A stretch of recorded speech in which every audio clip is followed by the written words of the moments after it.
This program is dedicated to the memory of Walt Disney. In 1971, his love for America inspired the creation of the Hall of Presidents, a place to celebrate the optimism and goodwill he saw at the heart of the American story. Walt's vision was to honor the nation by honoring the American presidency. In the wake of the Revolutionary War, over the course of 8 grinding years, General George Washington has led a force of shopkeepers, farmers, and Native American allies to victory over the greatest military power in the world. A new nation has been born, independent and free.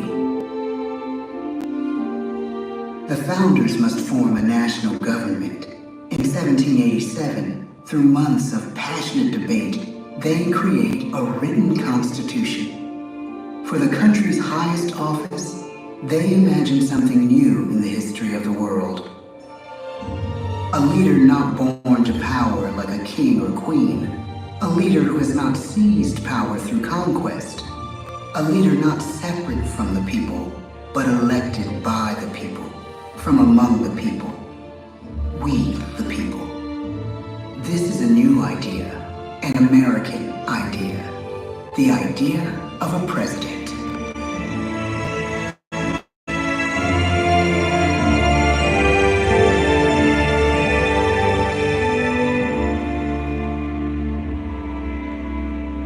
The people don't know exactly what a president will be, but there is little doubt who it will be. George Washington's stature and bearing have marked him as a leader.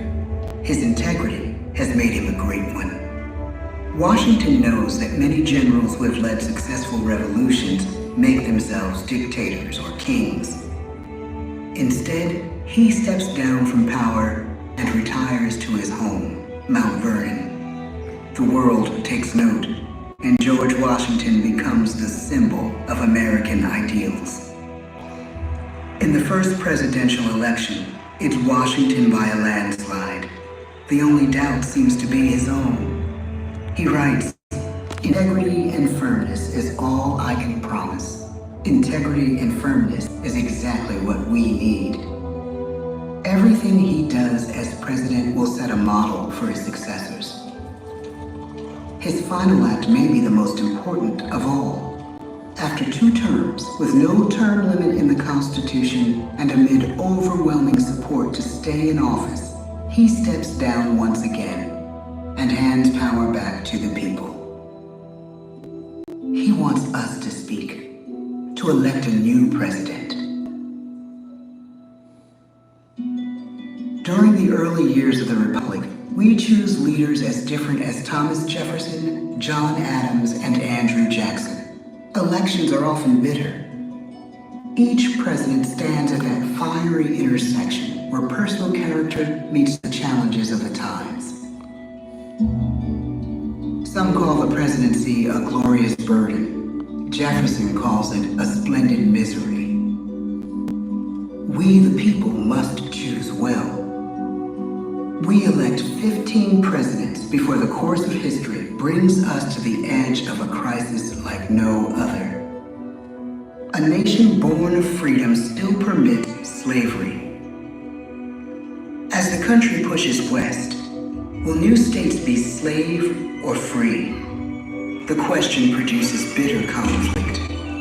The issue rocks the election of 1860 and brings Abraham Lincoln onto the national stage. The tall, lanky, some say uncouth candidate from Illinois is a master of words at a time when speeches are printed in full for people to read. A house divided against itself cannot stand, he has said. With Lincoln's election, the House does indeed divide. Civil War. 11 states secede from the Union. The war becomes a defining passage in the American story. The president's own inner strength and depth of character changed the course of history. Lincoln had come up the hard way, on the American frontier, desperately poor, with less than a year of formal schooling. His early years were scarred by tragedy, the death of his mother, his sister, his first love. He struggles with depression, but never loses his determination to rise above it. He once said he's driven by a desire to leave the world a little better place for having lived in it. The war rages. Lincoln fights to preserve the Union and end slavery. Neither is a sure thing. At Gettysburg, Pennsylvania, 6 months after one of the bloodiest battles of the war, the president dedicates a cemetery to the thousands of soldiers who died there, in words we can never forget.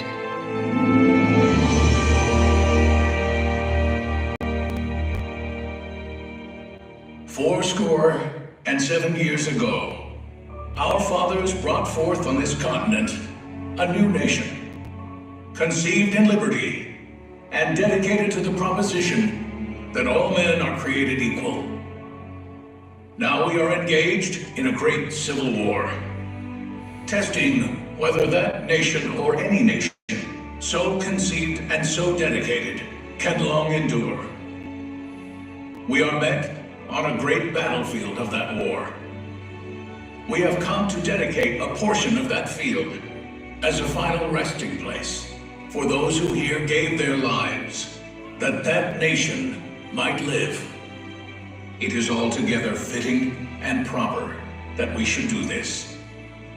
But in a larger sense, we cannot dedicate, we cannot consecrate, we cannot hallow this ground. The brave men, living and dead, who struggled here, have consecrated it far above our poor power to add or detract. The world will little note, nor long remember what we say here, but it can never forget what they did here. It is for us, the living, rather, to be dedicated here to the unfinished work which they who fought here have thus far so nobly advanced. It is rather for us to be here dedicated to the great task remaining before us, that from these honored dead we take increased devotion to that cause for which they gave the last full measure of devotion.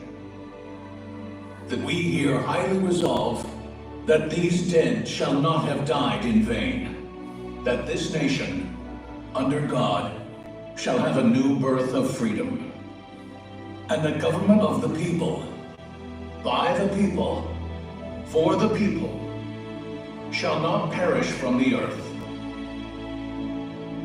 The blood of over 500,000 Americans is spilled in the Civil War. President Lincoln's enduring hope is to give true meaning to the sacrifices of so many, to lead us to that new birth of freedom. With the end of the war and the end of slavery, a new birth truly begins. As we roll toward the 20th century, settlers roll west on wagon wheels and railroads connect the nation coast to coast. Millions of immigrants pour in from Europe and Asia. Population doubles. Our economy triples. Our standing among nations rises. We need presidents who can lead both at home and abroad. At the same time, a young Theodore Roosevelt is retreating from New York politics and personal tragedy. The death of his wife and his mother on the same day in the same house. In the Badlands of North Dakota, he rethinks his life and the life of his country. He returns stronger in body and spirit. His renewed energy is just what his country needs.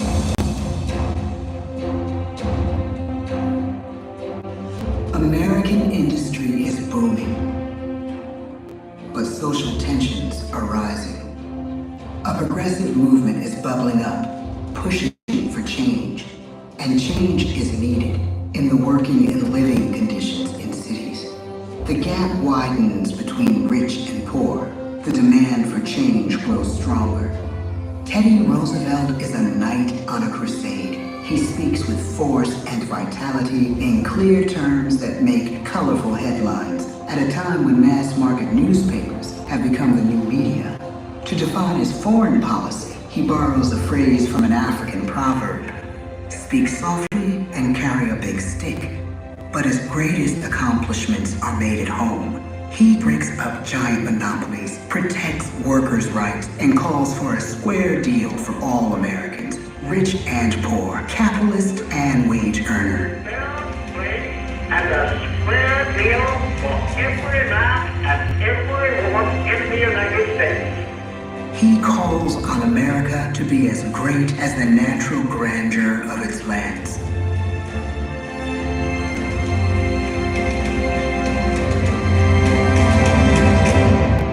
Keep your eyes on the stars and your feet on the ground, he tells us. And we do.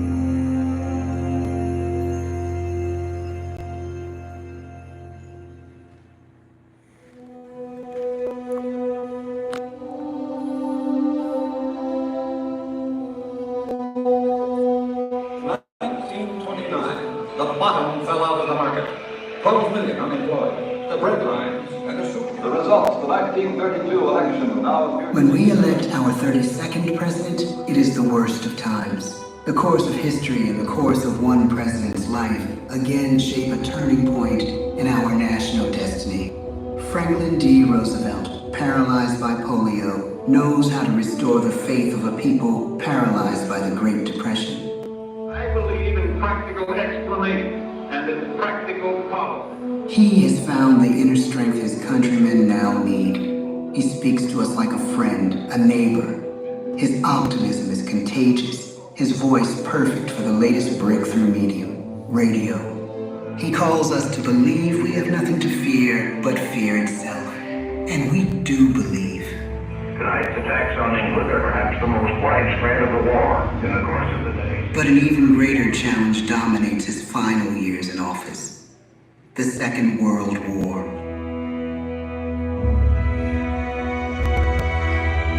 We must be the great arsenal of democracy. This is an emergency as serious as war itself. We stun the world with our production. When bombs fall on U.S. troops in Pearl Harbor, he calls us to fight on the war front and sacrifice on the home front.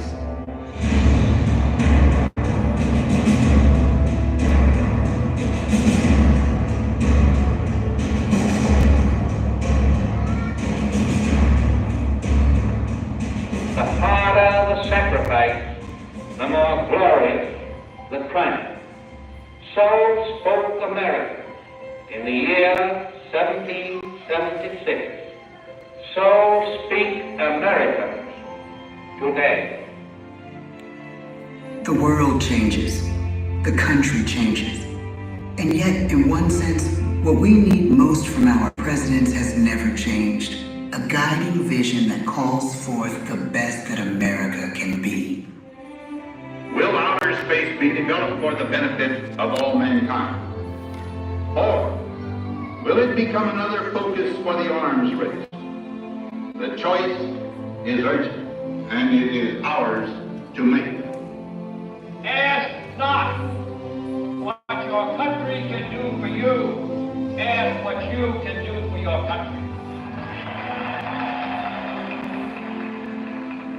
But really, it's all of us who must overcome the crippling legacy of bigotry and injustice.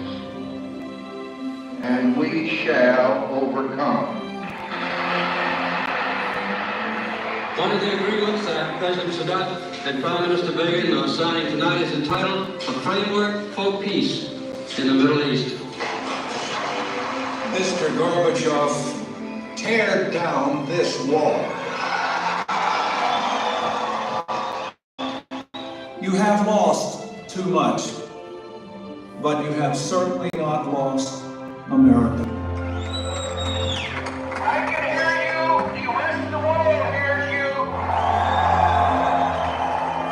Loving this country requires a willingness to speak out for what is right, to shake up the status quo. That's America. Our presidency is no longer just an idea. It is an idea with a proud history. Ladies and gentlemen, the presidents of the United States of America.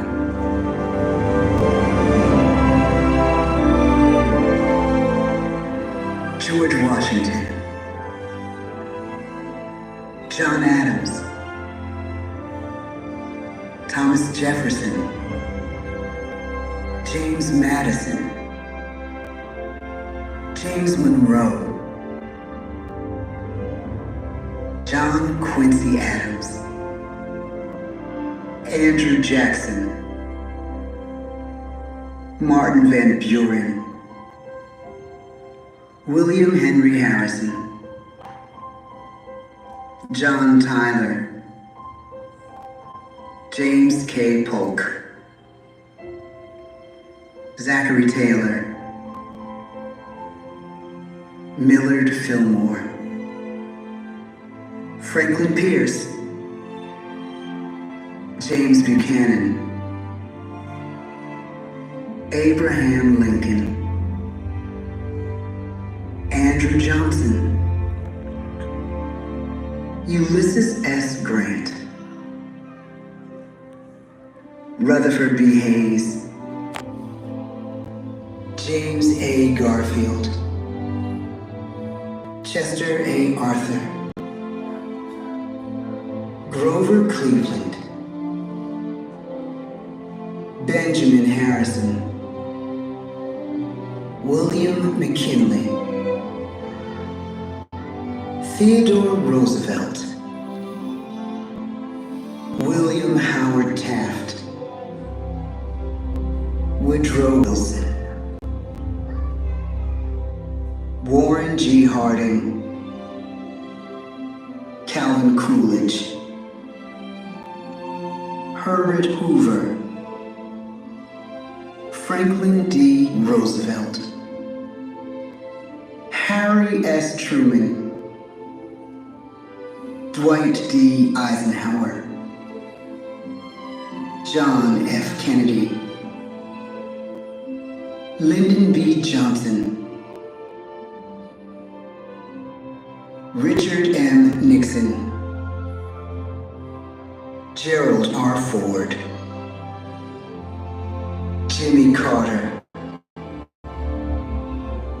Ronald Reagan, George Bush, Bill Clinton, George W. Bush, Barack Obama, Joe Biden.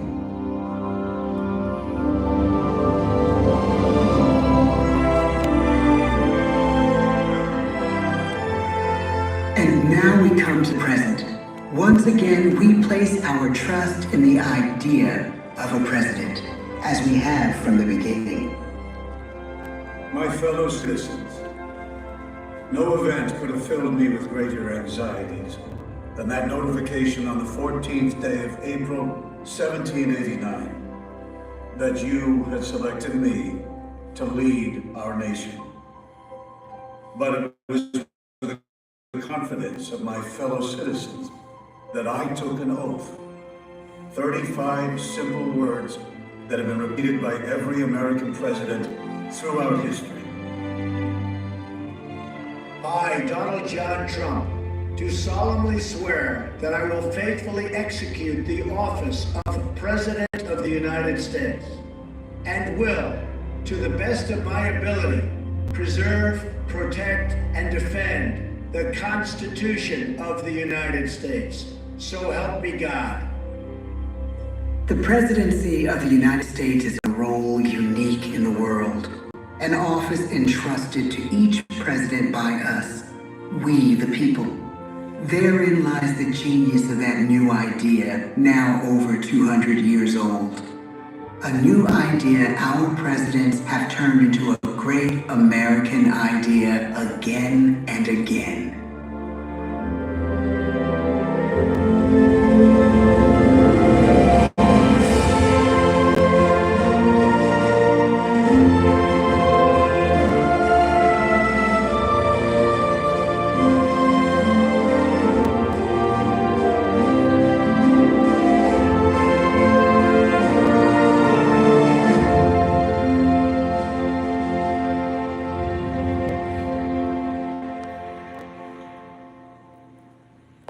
This concludes our presentation of the Hall of Presidents. Please grab all